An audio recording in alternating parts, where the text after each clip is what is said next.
All right, what is going on? What is going on, people? This is episode number 28 of the VF Cast. I am VF Baller.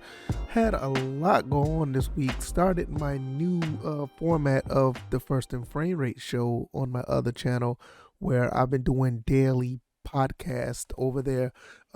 Basically, every morning I'll be doing a podcast that goes up not only on YouTube, it goes up on the iTunes, Spotify, Anchor, and other podcast platforms.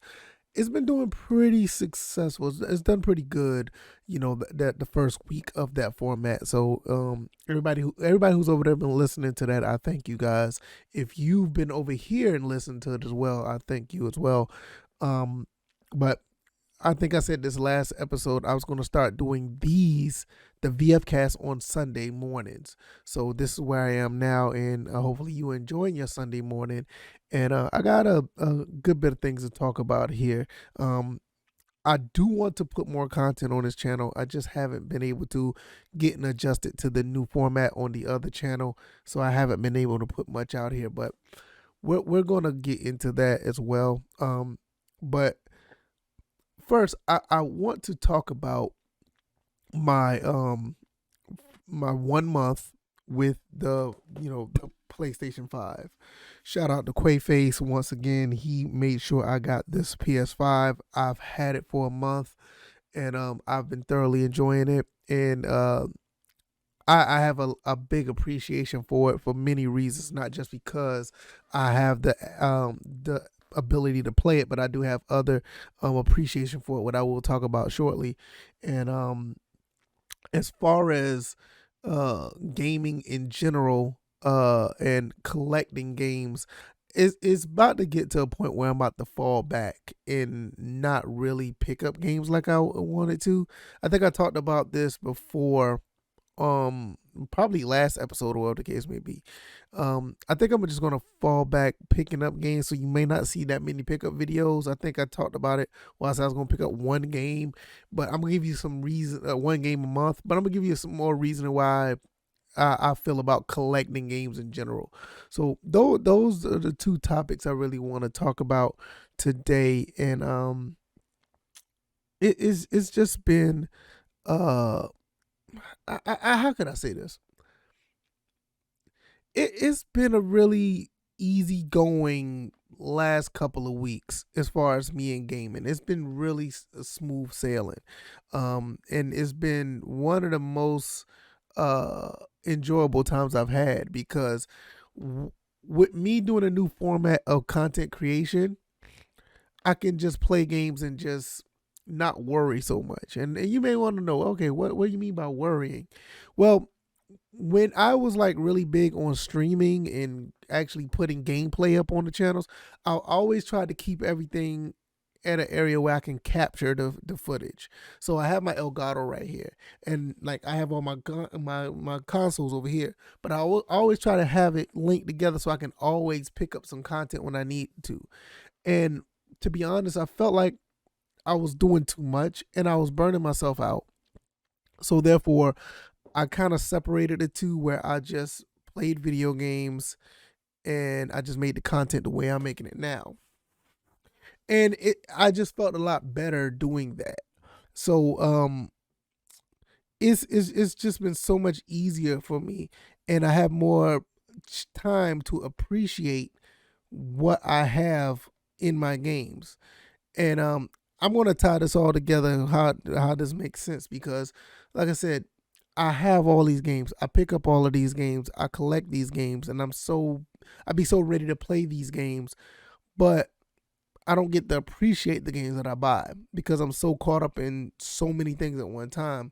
But the past couple of weeks, I've been able to appreciate the games I have.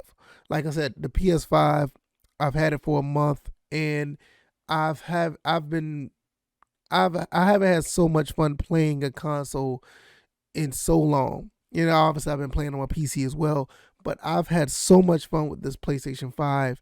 And it's just it gave me a new outlook on gaming in general. And the games I've been playing, whether it have been Ratchet and Clank, Godfall, uh, Far Cry 6.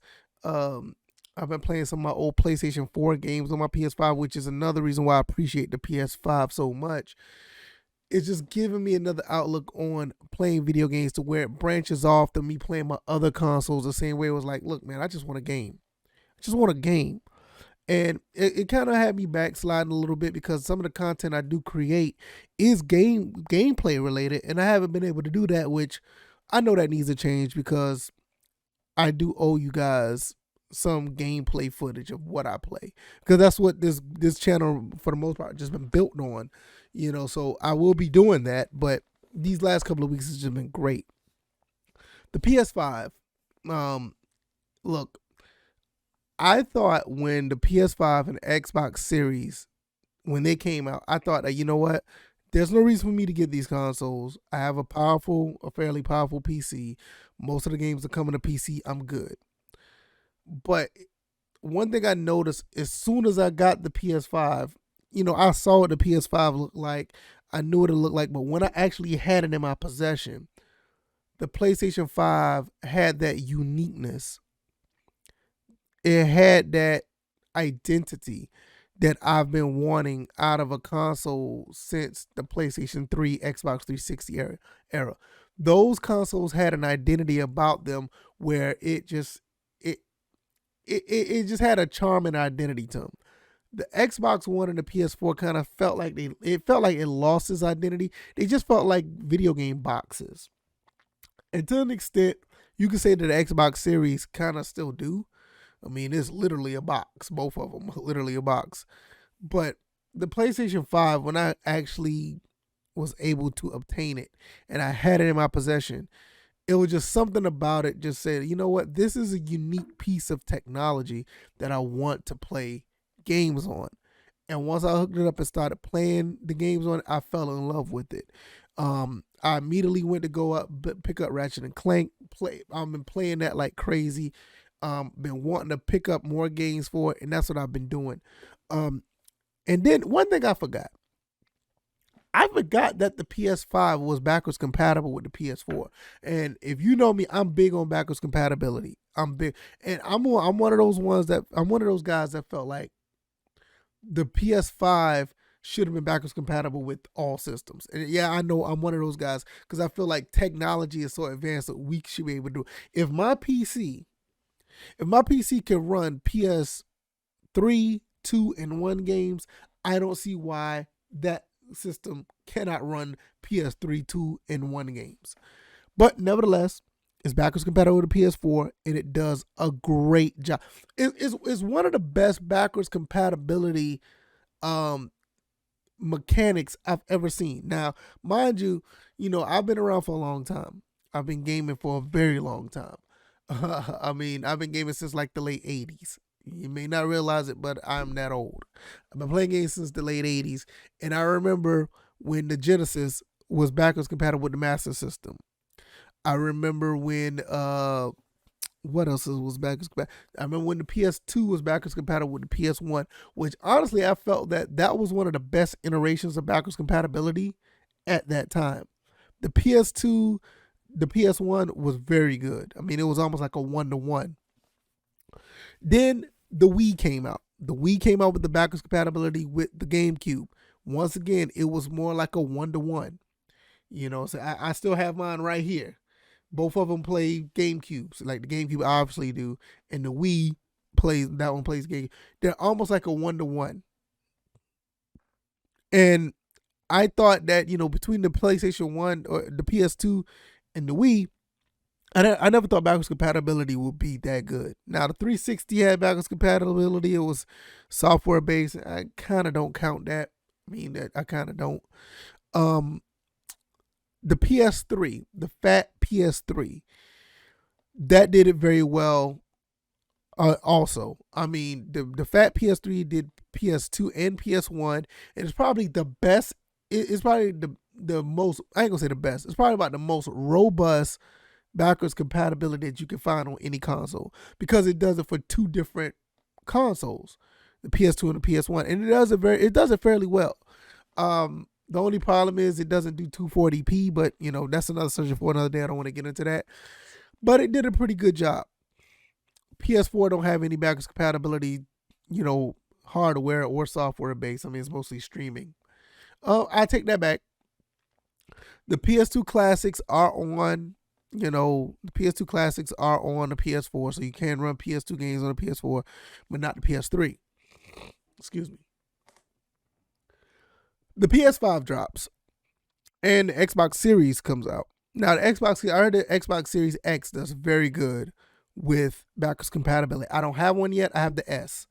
And from what I see digitally, it does a pretty good job, but some of those games are still, some of the 360 games are, well, I ain't gonna say the 360, that's not fair. Some of the Xbox One games are still below 60 frames. All of them have not caught up to the. I mean, I know. I don't think. Now, quote me if I'm wrong. I'll be wrong.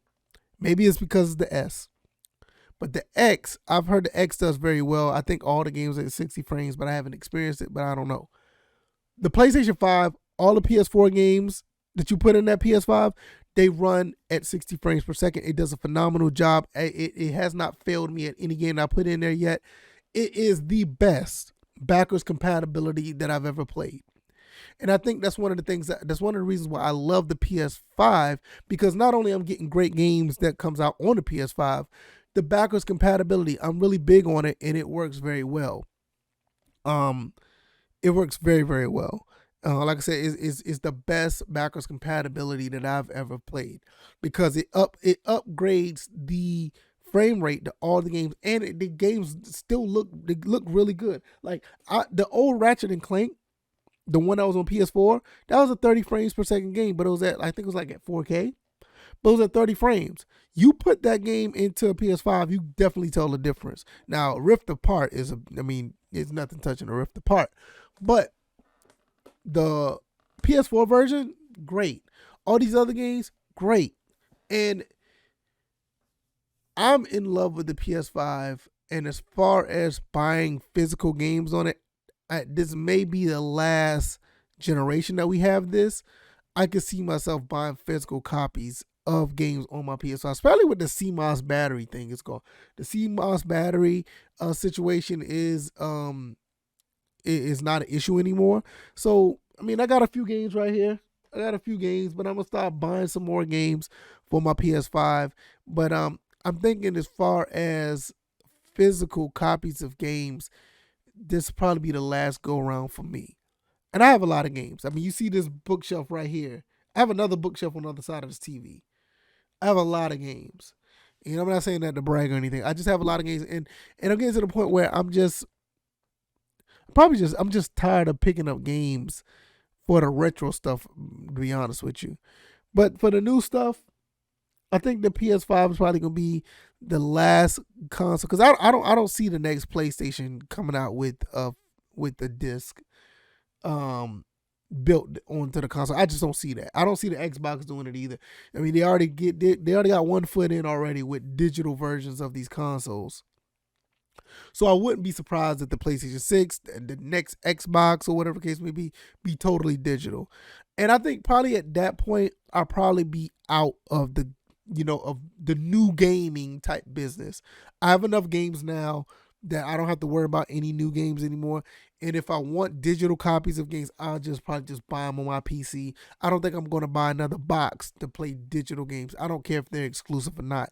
I think at that point I'll probably be backing out of buying, consoles. Because I mean, that's one of the reasons why I like to buy consoles, because of the disc drive.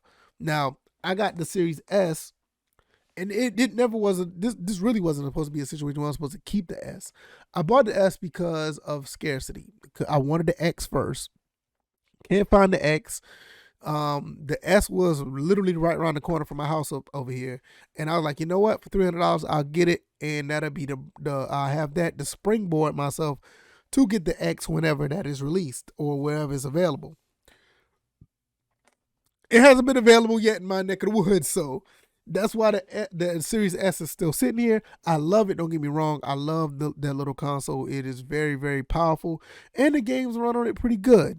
So I do like it. But excuse me, I don't see myself really buying a digital only box. I don't see that. I mean, I think I'll probably end up getting rid of this one sometime soon. Especially if I can find an X, I'll probably trade it in for an X.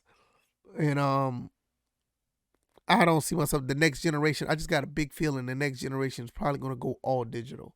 That's just my personal opinion. I feel like it's going to go all digital, and we're going to be in a situation where all physical copies is going to go by the wayside. You may have I'll say it's probably like a 10, my gut feeling, probably about a 10 to 15% chance that we'll get another disc drive in our consoles next go round. I just don't see it. It's just much more easier.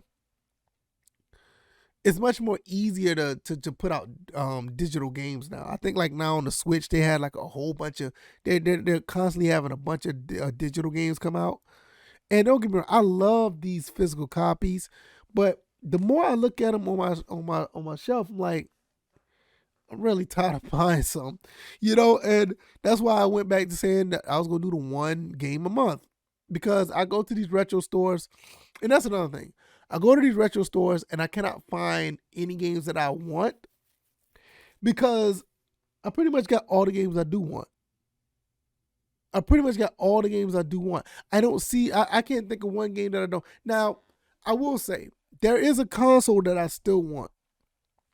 Well, actually, there was two consoles that I want, and I narrowed that down to one. I wanted a Neo Geo. I wanted a Neo Geo AVS. Is it AVS or AES? I'm sorry. I wanted an old school Neo Geo. That's going by the wayside. I don't want the Neo Geo no more. I got all the SNK games that I wanted on the AES. I have them like on various platforms, like either it's on my PlayStation 2 on a SNK Greatest Hits, or I got some games on the Wii. I got some on the PS3, some on the PS4. I got pretty much all the SNK games I want. All the Metal Slugs, all the excuse me, all the Metal Slugs, all the King of Fighters, Samurai Showdowns. I got all those games that I want.